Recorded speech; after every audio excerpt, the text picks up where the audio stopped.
What's the most used man-made material on Earth? I'll give you the answer. Concrete.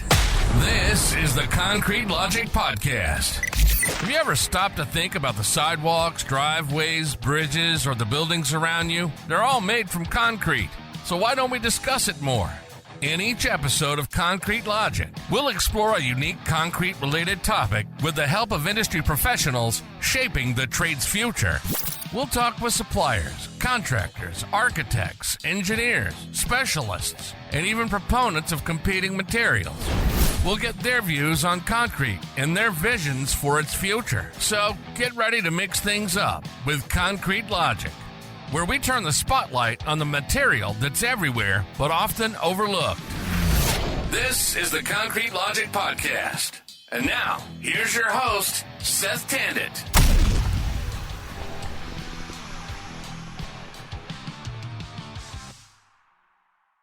Welcome to another episode of the Concrete Logic Podcast, and today I have Traves Ogilvie with me. He's a founding member of the Synthetic Aggregate Association. So guess what? We're going to talk about synthetic aggregates. Good guess. But before we get started, as I always remind you all, actually, you know what I'm going to do today? If you're watching on YouTube, and there's a lot of you watching on YouTube, why you want to look at my mug while you're listening to this, I don't know, but we'll go ahead and share screen here. As I always say, when we do one of these episodes, there's several ways you can help out the show, support the show. And the first thing you can do is share it with a colleague or a coworker in the industry. If you found something, unique, or you learned something from the episode, please share. The second way you can do is reach out to me, and there's a couple ways here. So if you're looking at the screen, there's a contact button here. You click on that. That's like leaving me an email, and then at the bottom right hand corner here, there's a little microphone. You click on that, and there's a little start recording button there, and that's like leaving me a voicemail. So there's a couple ways to get a hold of me. And what I'm looking for are topic or guest suggestions. So please reach out and let me know what you want to hear on the show. And then the last way is up here. There's in the upper right-hand corner of concretelogicpodcast.com, there's a little donate button. You click on that, and you can give any amount. And it's through, I believe, we're with PayPal. And you can leave any amount you want. Any amount is appreciated. Just helps us keep this thing going. And that's all I got for you as far as that. We're going to get right into it with Traves. He's going to, like I said, teach us about synthetic aggregates, which I don't believe I think we've had some maybe adjacent episodes to that, but haven't talked about it specifically yet. So Traves, please introduce us to synthetic aggregates. Awesome. Thanks, Seth. Thanks for having me. Appreciate it. Synthetic aggregates is quite a passion of mine and some of my colleagues. So we started in Q4 of last year. We founded the Synthetic Aggregate Association. We're a nonprofit organization founded in Atlanta, Georgia. And I'm one of three founders of the association. We're all passionate. And in general, we're focused on taking recycled materials and turning them into functional aggregates that can be used in concrete and building products. That's the overarching mission of the association. So a little bit background on myself, how I came to be involved with synthetic aggregates. So my entire career, I've been involved in the architectural, engineering, construction industry. And my first introduction to synthetic aggregates goes back 15 years. So we were involved with getting the expanded perlite material in use in water filtration systems. So this was pretty interesting. I never really was involved with synthetic aggregates. And so expanded perlite was used for water filtration. And the systems were regenerative media filtration systems. And the expanded perlite is a media to remove the dirt. Those regenerative media filtration systems to this day have saved literally billions of gallons of water. So in the aquatics industries, when you filter water. Sand filters, you'd basically flush the water and just dump that water down the drain. Regenerative media filtration systems stay in a closed loop and don't waste that water. So that was expanded perlite. My next project was involved with the New York City Mass Transit Authority, where they were drilling tunnels from Queens to Manhattan, and I was involved with a project that developed polymer concrete. And polymer concrete, to meet the specification, we ended up using hollow glass microspheres. And hollow glass microspheres delivered a very strong product at a lower density. So it lowered the unit weight of the polymer concrete substantially, still met the specification requirements. So at that point, I was super intrigued, right? So now you can take an engineered aggregate, into a matrix and as a functional filler and really change kind of the performance of the product. So then I was completely hooked at that point. From there, I went on to work for the global leader of expanded glass. And so this is one of the most widely used synthetic aggregates on the market. It's called expanded glass. So I worked for this company. They're a German-based company. They have plants in Germany, and they put a plant in Canada, so serving North America. So I ran U.S. and Mexico markets for them for 6 years, and I really, really love that material. I currently work for the U.S. leading manufacturer of foam glass aggregate. So this is, again, taking glass as just another type of foam glass. So there's expanded glass and there's foam glass aggregate. Foam glass aggregate is more of a gravel, more of a larger piece or a larger chunk. And the expanded glass particles are typically smaller. Expanded glass particles are usually less than 4 millimeters in size. So that's my background in synthetic aggregates. And to this day, I work daily in this market. So the Synthetic Aggregate Association in general, so I will just read a little bit about our mission statement. So our mission is to revolutionize the architectural, engineering, construction industry by being a catalyst for the use of innovative, sustainable, and high-performance synthetic aggregates. And when we do this, we're trying to meet or exceed the performance of traditional aggregates. So we're not just taking waste and losing it into concrete just for the sake of sequestering it or getting out of the way. We're focused on taking aggregates and making them high performance. And so this is a big function of ours. And the goal is to foster a circular economy that transforms materials that would otherwise end up in landfills and turn them into a valuable resource like synthetic aggregates. So this is the nature of a circular economy. And a lot of this is local, right? If you take your local, a good example is recycled concrete aggregate, right? You can take concrete from the demolition of a building, you can crush it up, and you can get it back into a proper particle size to go into concrete. This is a great use of, and that incidentally is a synthetic aggregate because it already had a use in the market, and then it's getting a second life, right? So I'll get into types of synthetic aggregates and there are other different categories, but that's a great example where you're taking a material from the region, from the city, from the community, putting it directly back into a new construction project. So I think a lot of synthetic aggregates, the benefit is that they can be regional, they can be local, and this technology can be deployed in Dallas, in Denver, in San Francisco, all around. You can have it regionally. All these materials are typically available regionally, and then you can put them directly back into the construction process. So again, the vision we have is twofold. We want to promote the adoption of recycled materials in construction, and we want to foster the innovation in aggregate manufacturing, because at the end of the day, almost all of these products, not all of them, but most of them, are manufactured. We're talking about taking waste stream material and manufacturing it into a useful aggregate, and I think that's really a great thing. So what are the types of recycled materials used to make synthetic aggregates? There are some that are obvious and some that are not obvious. So I'll just go through a couple of them. Number one is glass, right? Glass is widely available and relatively easy to recycle and use. Plastics is the elephant in the room, right? We'll get into that a little bit more. Then there's industrial byproducts. Industrial byproducts is pretty extensive too. You're talking about blast furnace slags, fly ash from coal-fired plants, all of these things. And there's other ones. And then you have recycled construction debris, like I just said, recycled concrete aggregate, right? So this is these are kind of, there's other subcategories within these categories, but these are really the big ones. And I'll talk about glass initially. So glass, this is really the low-hanging fruit. Glass is inert, and glass means it's not biodegradable, it doesn't react very much, and it doesn't really degrade, right? This is a great one. This can be turned into multiple types of synthetic aggregates, and there are literally millions of tons available globally. One of the key things when recycling glass into synthetic aggregates is, and one of the things my current company focuses on, we take a grade of glass that's really doesn't have any commercial value. So when you're recycling glass, you're sorting it optically for color, right? Because different color means different chemistry. So the chunks are larger, it's optically sorted for color, and there are good commercial uses for this. But as the material gets finer and finer, no longer can be sorted optically for color. This material is largely waste material, right? We're landfilling 97% of this small particle glass to landfill in the United States currently. So this is what we take. We take this into our process, and we turn it into our company. My company that I work for turns it into foam glass aggregate, and other companies will turn it into expanding glass, and there are other products it can go into.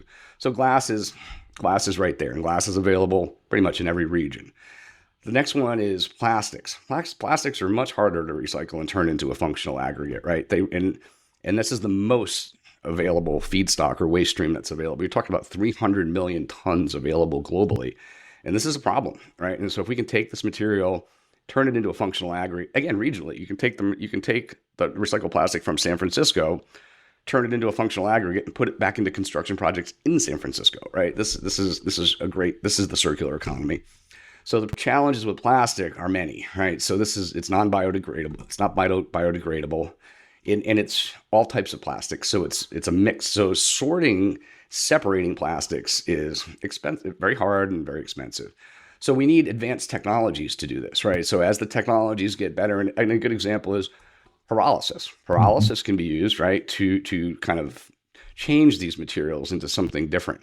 So there's a lot of innovation with plastics. I want to cover a lot of topics here today, so I won't drill right down into that. But again, the Synthetic Aggregate Association is drilling down into that, right? And we are assisting with development of technologies, implementation of the use of these materials, and acceptance, right? Awareness and acceptance is a big thing. This is one of our big things. We want to focus on awareness and acceptance.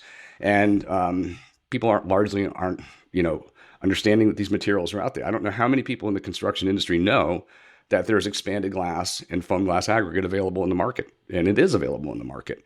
In fact, expanded glass is in lightweight tile adhesives, right? It's in a lot of different materials. It's already there, right? So people just are unaware that it's there. So at the Synthetic Aggregate Association, right now, currently, we have 20 synthetic aggregates listed on our website that are commercially available. What we do, Seth, is we break those aggregates down into 3 categories. And this is where we're trying to be a little bit of an umbrella association where we incorporate a lot of different types of synthetic aggregates. So the 3 categories we break down into are non-reactive aggregates, reactive aggregates, and volume additives. And I'll explain a little bit about these. So non-reactive aggregates are, as I would just explain, foam glass aggregates, good one, expanded perlites,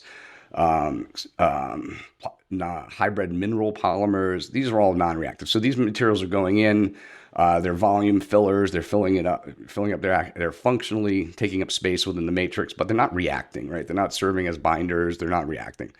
Reactive aggregates are fly ash, blast furnace slag, and other minerals that have been somehow modified to some extent. See, and the difference between a natural aggregate and a synthetic aggregate, natural aggregates come out of we mine them. These are natural resources, right? We're going in, we're ripping them out of the earth and mining them. The only thing that's done with a natural aggregate is size reduction and then particle size ranges, putting them in certain particle size ranges so then they can be used in concretes and other materials, right? So this is a natural aggregate. Nothing else is happening to a natural aggregate. It's just being mined, typically being sized down, and just being screened and sorted into different size ranges. A synthetic aggregate takes it a step further, right? You could start with a natural aggregate, although our focus is to start with recycled materials. But as an example, you can mine shale, and you can mine slate, and you can mine clay, and you can expand it, right? So in a heating process, this material is expanded, and it imparts different properties to the material. Usually, just makes it a little bit lightweight and put some air bubbles in it. So that is a synthetic aggregate because once you go one step beyond sizing it down and separating into particle sizes. If you do one more step, it becomes a synthetic aggregate, right? Now you are doing something to it to enhance the performance of the material. So that's in general what we're doing. So that's the key to the synthetic aggregate market is to identify these performance attributes that can be delivered into the synthetic aggregates. So at the association, we want to focus on our challenges and opportunities. I mean, the goal for us is to overcome challenges so we have more opportunities for adoption of these materials. So some of the challenges, Seth, we have are the lack of standardization in guidelines and specifications. I'll get into that a little bit more as it pertains to the ACI and ASTM. Then we have limited awareness. I mean, there's really limited awareness, and there also can be misconceptions about the performance and reliability of synthetic aggregates. And that's important. That's what the association is there to do. We're there to help manufacturers help develop these guidelines and specifications so it's standard, right? So if you have a plastic, an aggregate that's, say a hybrid mineral polymer, which is basically taking plastic, granulating it, getting into a form of an aggregate, and then some people put a mineral coating on it. Actually, some people can use CO2. You can actually sequester CO2 into a plastic aggregate. And this is super exciting. You can take CO2, pump it into a pressure vessel, and if you add specific minerals to it, those minerals can precipitate and form a calcium carbonate shell around the plastic. Now that really makes a great functional aggregate. So there's a lot of things, innovation here, where you can take these feedstock materials and work them, into a more functional aggregate. That's one of the things that we're going to try to do, Seth, is SAW will eventually have a rating system. And so we're going to rate the feedstock, and we're going to also rate the finished goods. And we're going to have a SAW rating, maybe 1 to 5. How good is it? For example, feedstock. If the feedstock is glass and it's coming directly from the waste stream, this is post-consumer recycled glass, it's going to have a high rating, right? Because this stuff is going to landfills. As far as finished goods go, say, precast panel. Now, for precast panel, so we have in the association, we start with feedstock people who have these recycled materials, and then a lot of them don't know what to do with them. So this is another area where SAW connects the dots. So they have this material, whether it's a municipal recycling facility or whatever, they have the material. They don't really know where to go with it. So we're kind of going to be a resource for that. We can connect them with a manufacturer that's making a synthetic aggregate. So the synthetic aggregate itself, the feedstock would have a rating, then the finished goods. So then we also have manufacturers. We have ready-mix companies, precast companies that want to know what's the latest and greatest thing, what's new, where's the new technology coming. So they could look at some of the synthetic aggregate producers and say, we'll have a rating. So if they want to get something that's almost zero carbon or whatever they're looking for, performance attributes and also environmental kind of ratings for these materials. So we're a resource where they can find those things. That also boils down into EPDs, global warming potential, and LCAs, life cycle analysis. We already have a little bit of internal support from the EPA to work on some of these things, so this is also a focus of ours. And I throw out an example. We have one of our reactive synthetic aggregate mineral members who has just received his EPD, and his number is 43 kgs per CO2 equivalent. That's a super low number, and this is a reactive mineral. So that material can replace Portland cement. So this is a place, SAW is a place where people can go and find a material like that. Say, we want to reduce our Portland cement content of our materials. You can come to us, come to our website, and look at our reactive minerals, the synthetic aggregates, and choose one. And these will have these EPDs and these environmental numbers on our website. We'll also help the companies, achieve these numbers. These things are sometimes, cumbersome to come upon these numbers and get them sorted out. But that's some of the main things about the challenges that we have. There's also economic challenges, including the cost of production and scaling up manufacturing, right? So this is, as the technology gets out there, a lot of these things, have to be done at scale, right? In order to be profitable within the market, you kind of have to do these things at scale. You're not really going to produce, a couple thousand tons of material and be profitable. You're talking about needing to produce hundreds of thousands of tons, millions of tons of these materials. So that's another potential there. But as far as the opportunities for this material go, it far outshadows the challenges. The growing demand for sustainable construction materials is absolutely massive. $1.26 trillion is estimated by 2033 to be going into specifically sustainable construction materials. And at the Synthetic Aggregate Association, we want to be a catalyst for bringing more of these materials to the market. So that's our focus. And to do that, we have to have advancement in material science, and we have to have advancement in recycling technologies. This is a big thing. So the feedstock, the quality of the feedstock. I've seen, for instance, expanded glass manufacturers that take in a very, very nice, clean glass cullet, right? Very low LOI, very low organic content. That material is great. You take that initially into your process, you're ready to go. Other manufacturers will have to take in whatever they can get, right? And this is the glass looks like it's dirty. There's straws and plastics and organics and ceramics in it. And then it's expensive. You have to clean it. Somebody has to clean it, right? You either receive it at your plant clean or you have to clean it yourself. So these technologies are great. You know, we need a little bit of advancement in recycling technology, and I think that's coming. So, and one of the things that SAW is trying to do, the role of the public and private sectors to foster innovation is key. So that's what we're here for. We're working. We have a lot of academics. In fact, I will plug our upcoming webinar at this point. So we're partnered with the University of Miami. Siva Ramathan is going to present on February 4th webinar for us and the topic is biochar. It's going to be a great webinar. So we have good buy-in from industry and academia alike, where everyone's kind of on board with what we're doing. And so some of the things that we're doing internally with the founding membership and the initial guys that are working on this, we're focused on the ACI and ASTM. And this is where we need acceptance. We need kind of better rules and better guidance on how to get these things into market, how to get accepted. Performance standards and environmental standards are really key. So, and the ACI, again, we were at the ACI convention in Philly. We'll be in Toronto in the spring.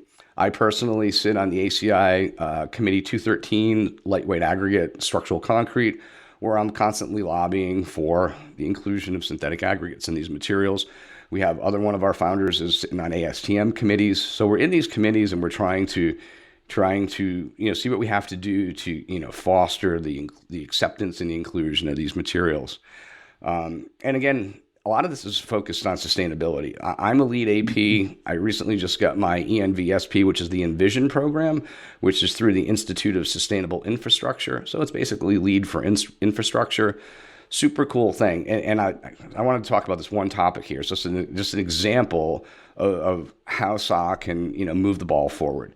So if you're talking about LEED, the LEED program, when it looks at recycled materials, it looks at recycled materials and the material resource credit, and it gives points for the use of recycled content. But the way they quantify the use of recycled materials is they do it by weight.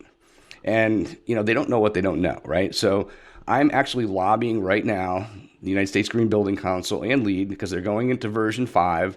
It's going to be out for registration at the beginning of this year. And my point is, when you're talking about materials that are lightweight, it does a disservice to take into the calculus by weight, right? So materials are lightweight. Sand, ranges from 100 to 112 pounds a cubic foot. Lightweight sand and ultra lightweight sand is about 20 to 30 pounds a cubic foot. So if you take it into the calculus by weight, you're not capturing what the essence of what you're trying to do. So my point to them is I would like them to have a cutoff at 45 pounds a cubic foot. So every product or material that's less than 45 pounds a cubic foot should be considered lightweight, and it should go into the calculus by volume, not by weight, because the 10 pounds of lightweight material is volumetrically could be 3 times the volume of material that's by weight. So this is a great example of, we know this because we're working with these materials every day. And so, again, I feel like it's going to be well accepted. I've had initial conversations with the USGBC, and this is the kind of thing that SAW is going to lobby for. And we're going to get in there, we're going to lobby for that. And that helps our manufacturers. It helps the people who are making these synthetic aggregates. They just generally get more lead points, all right? Because a lot of synthetic aggregates are lightweight, right? You're in a heating process or whatever process you're doing, you're lowering the unit weight or the density of these materials. So that's just a great example of, what we'll do, how we can affect, some of the standards that are out there. So the other thing we need to do when we're talking about these materials is to minimize waste streams. I mean, waste streams are everywhere. If we can minimize waste streams by reintegrating recycled materials into the construction life cycle, that's going to lower greenhouse gases, and more importantly, it's going to lower landfill volumes. And again, this is regional. If you take these materials that are regionally going into a landfill, you save them from the landfill, you innovate, and you have better aggregate manufacturing technology available, and you turn these into functional aggregates that can be used regionally. So now that material goes into the foundation of a new school rather than into the landfill. I mean, this just seems like common sense to me. And this is something what we're really going for. So this is really reducing the construction industry's reliance on natural aggregates. This is conserving a natural resource. Again, where does sand and aggregate come from? We literally dig it out of the ground, right? I mean, you're not going to be able to dig it out of the ground forever. I mean, it is a finite resource, and it just makes sense if you can take existing waste streams and turn them into these materials. And again, we're not focused on doing this just to be green or just to be sustainable. Our core mission is to make sure that these synthetic aggregates meet or exceed the performance of traditional aggregates. And it's been proven that it can, absolutely. Expanded glass and foam glass have been used in Europe since the 80s, right? We are definitely behind the curve here in the United States. I was shocked when I first started working for the German company in 2014 and how well accepted, widely accepted it is in Europe. And I had never even heard about it. I mean, I'd been in this industry my entire career. I'm not going to tell you how long that's been, Seth, but I can say that Jerry Garcia was playing live with the Grateful Dead when I started. So that's, it's been a while. So, and I'd never seen these materials, but in Europe, it's just widely accepted in a great material. So now what are the impacts on the industry? I think the adoption of synthetic aggregates in general, when you're looking at the AEC industry, adoption of synthetic aggregates is going to bring the construction industry in line with global sustainability goals like carbon neutrality, waste reduction through reuse.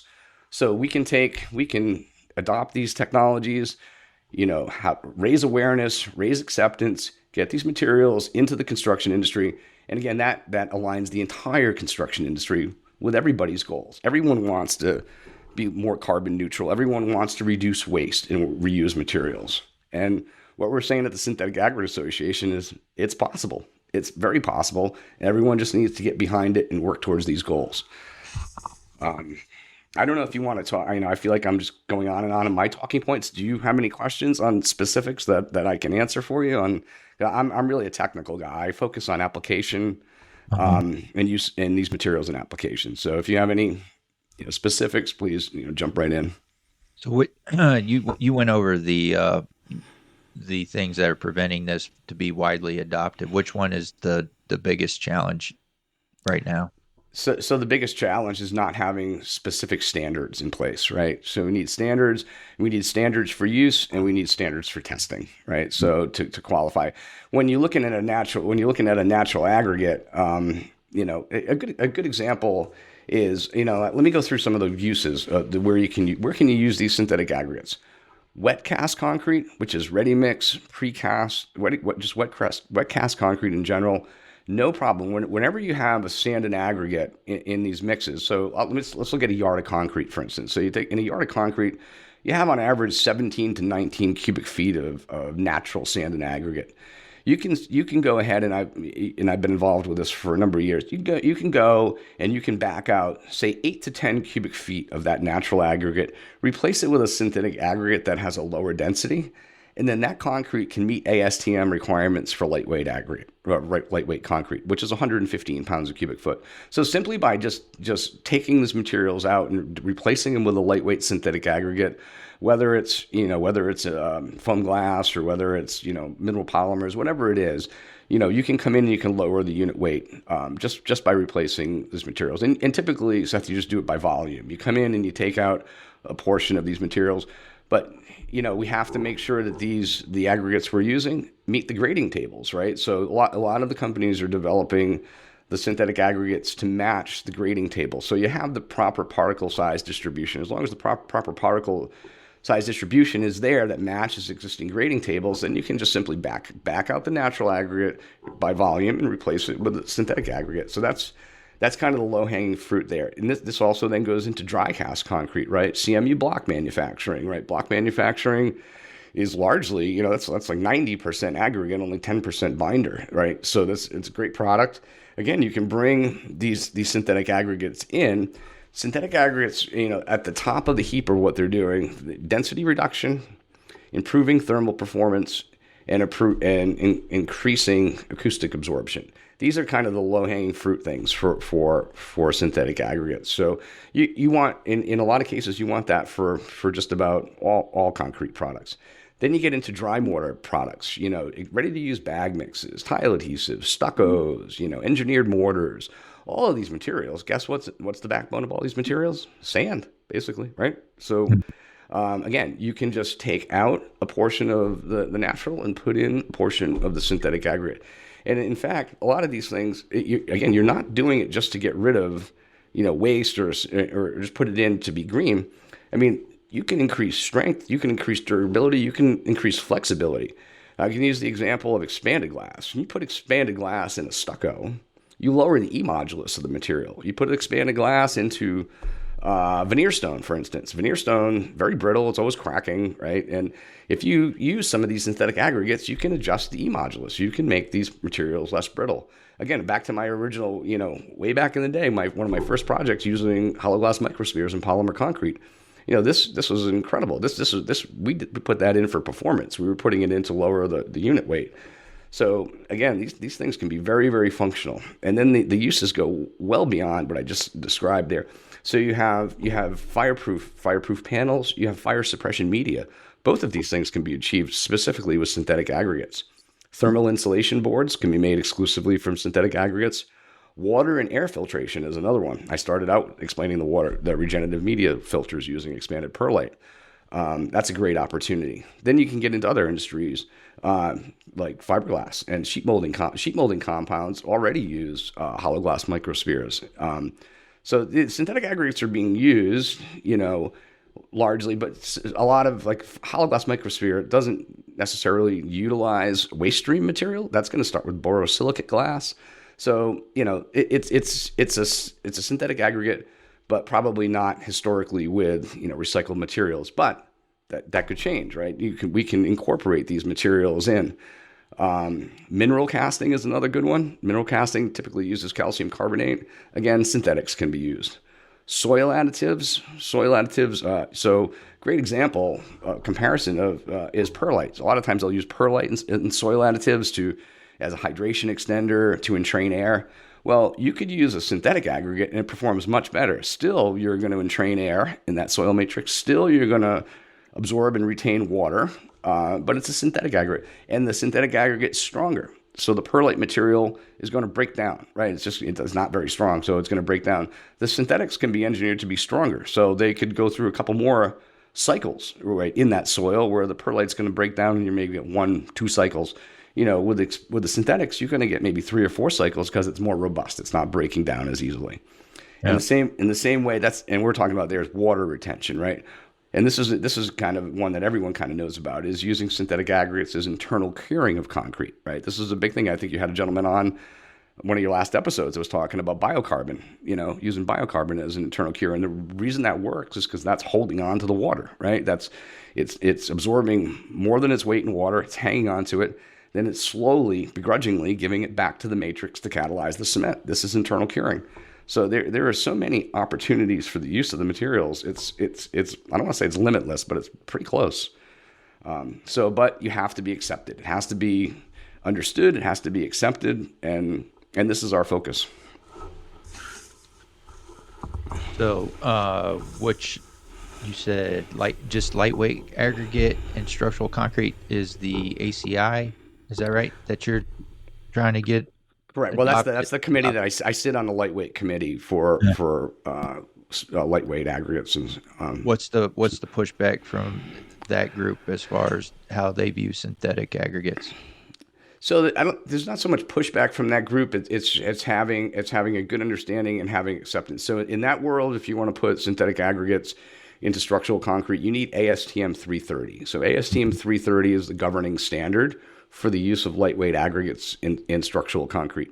So this is a great standard, and synthetic aggregate. And here's a case, Seth, where we don't really need a whole bunch of policy or specification changes, because it works. For instance, the company I work for that manufactures foam glass aggregate, we have 330 approval. So our material went through a rigorous, it's a 330 is a litany of tests, chemical characteristics, everything, all the way down, shrinkage. There's a whole bunch of tests that collectively form 330, and our foam glass aggregate is 330 approved. So in that case, lightweight concrete, it's, that's the one you go to. If you're going for dry cast concrete, then you're going to go for ASTM 331.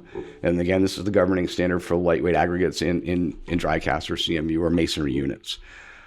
So some of the standards are there. They just, in general, let me go back to where I said we have three categories for our aggregates, for the synthetic aggregates. We have the non-reactive, we have reactive, and then we have volume additives. The reason we have volume additives is historically the definition for an aggregate, and we're the Synthetic Aggregate Association.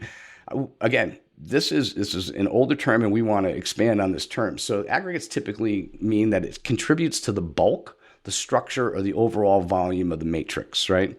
So they're basically saying, it has to make up a certain percentage volumetrically of the matrix to be considered an aggregate. What we're saying is today's technology, there's nanotechnology, I'm going to use two examples of why we added the category of volume additives. So volume additives, we have one company that takes waste foam, specific. I don't want to tell you what kind of foam because it's proprietary, but they take foam from the construction project. They take the foam and they turn this foam into an additive for concrete. It's an aqueous material in the end, but that material goes into that concrete and it volumetrically takes up some space in the formulation. And so that's really a volume additive. The other cool one, and really this is kind of a startup company, and this is why we're here, right? To help companies like this. There's a company that takes polypropylene twine that's used to wrap hay bales, right? So in the agriculture industry, they get hay bales and they're wrapping these bales with polypropylene twine. You wouldn't believe the tons of polypropylene twine waste that comes out of this agricultural industry. So this company recognized the presence of this material, the need to do something with it other than landfill it. And so they take this polypropylene twine, they bring it into their process, and they turn it into a functional fiber that can go into concrete. And this is something where it's going in, but it's going in at a smaller volume. So we feel like companies like that, because of the recycled content value, just simply saving it from the waste stream, saving it from landfill, and turning it into something that can be functional. It's functional. We don't call it a volume additive because it's volumetrically taking up space. We wouldn't say it's a performance additive. There's already specifications and groups for performance additives.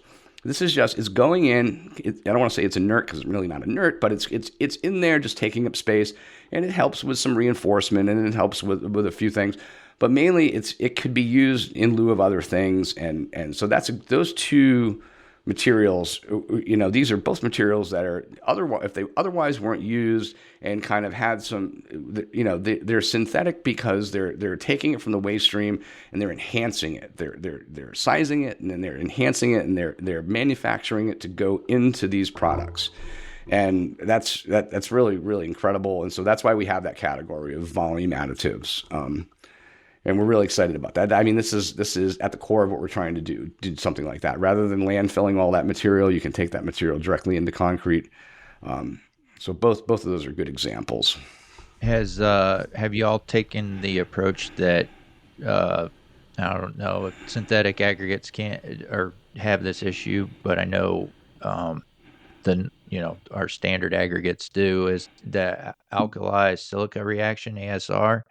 Yep. Is you taking the approach saying your synthetic aggregate reduces this, or you mentioned durability, so I was curious. No, so we test for it. So we'll test for ASR and make sure that it's not that reactive. A lot of the synthetic aggregates, for instance, foam glass aggregate, it does not contribute to ASR. It just comes in just under the standard of 1260. And the way it does it, because that's silica that's present in foam glass. I'm just going to use foam glass as an example. The amount of foam glass largely has a unit weight of around 20 or 25 pounds a cubic foot. So it's largely air, right? So if you look at one of the grains or one of the particles, the area within inside the particle is 65 or 75% air. So just simply, there's not enough silica present in that. So if it were a solid, this is why you don't just crush up glass and put it into concrete, because you will have an alkali silica reaction. But the unit weight of crushed up glass, call it, is literally 5 or 6 times heavier than the foam glass. So the foam glass just doesn't simply have enough silica present to affect the matrix. So that's just a good example of, everyone, especially with glass, people think, well, my ASR, and it's true. So glass cullet will have adverse ASR effect on the concrete. But when you have aerated silicon dioxide, not so much. So it's important, and it's important for us as a group. So we have collectively, a lot of very knowledgeable, smart people that have been around this industry for a long time. So we can help companies, figure out, is there an ASR issue? But absolutely, it has to be addressed at all stages. How does it meet the standards, right? I think plastics has some of the biggest challenges, because there's no, glass inherently goes back to, it's silicon dioxide, right? It starts as sand, becomes glass, and the chemistry largely doesn't change. Plastics is a bigger challenge, but this is where we need advancement in the technologies, and I think it's coming. Plastics is where you have 300 million tons of non-biodegradable plastic available for use. So this is where we need some additional standards and some innovation. Yeah. Well, what pops in my head with plastic is it should be used as fuel to make concrete or cement. Is a good use for it, because I think people have in their minds when you burn plastic that a bunch of pollution goes up in the air, and I think educating yourself on what plastic is really made of and what happens when you burn it, it would change people's perspective of that.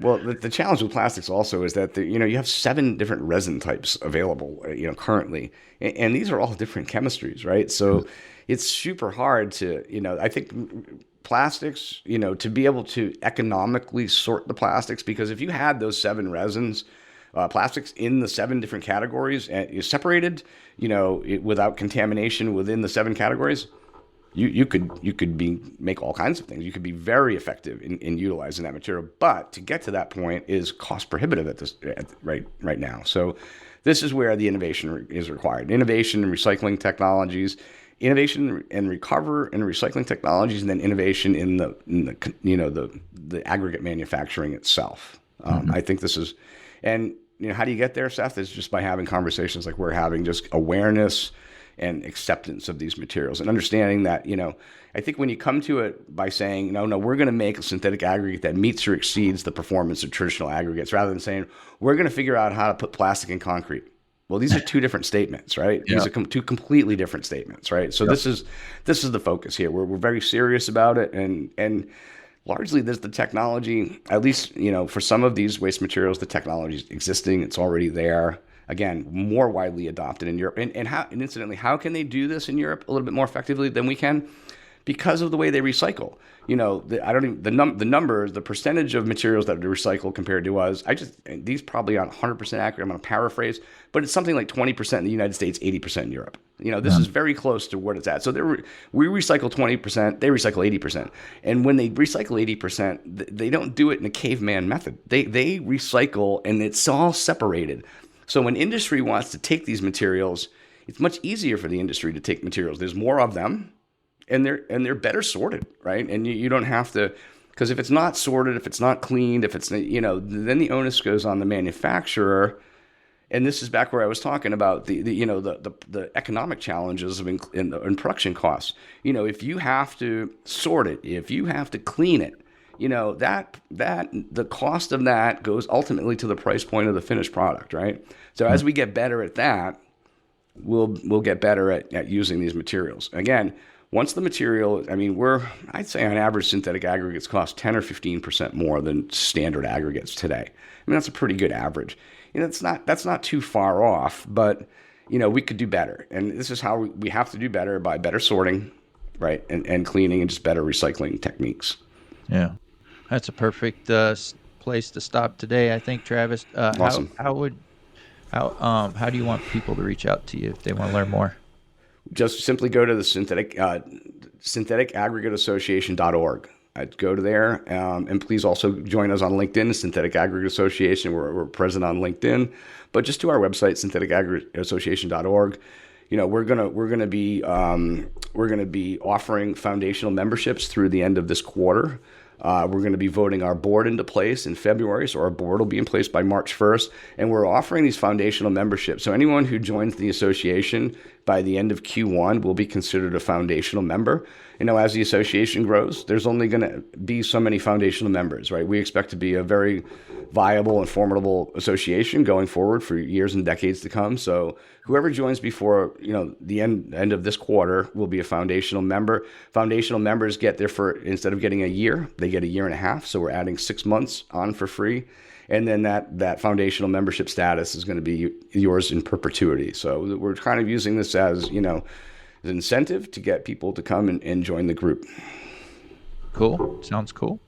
Awesome. Well, I appreciate you coming on the show and sharing today about synthetic aggregates. We'll have to get you back on, and we can kind of dive into those specific aggregates on future episodes. Sound good? Seth, thank you for your time. It sounds great. I really appreciate your time and having me on, and I look forward to talking to you again. All right. And folks, until next time, let's keep it concrete. Thanks for joining us for another episode of the Concrete Logic Podcast. If you got value from the show, here's how you can provide value back to support the show. Visit concretelogicpodcast.com and click the donate button to send value back. All dollar amounts are truly appreciated. And now, to close out the show, here's Mike Dunton.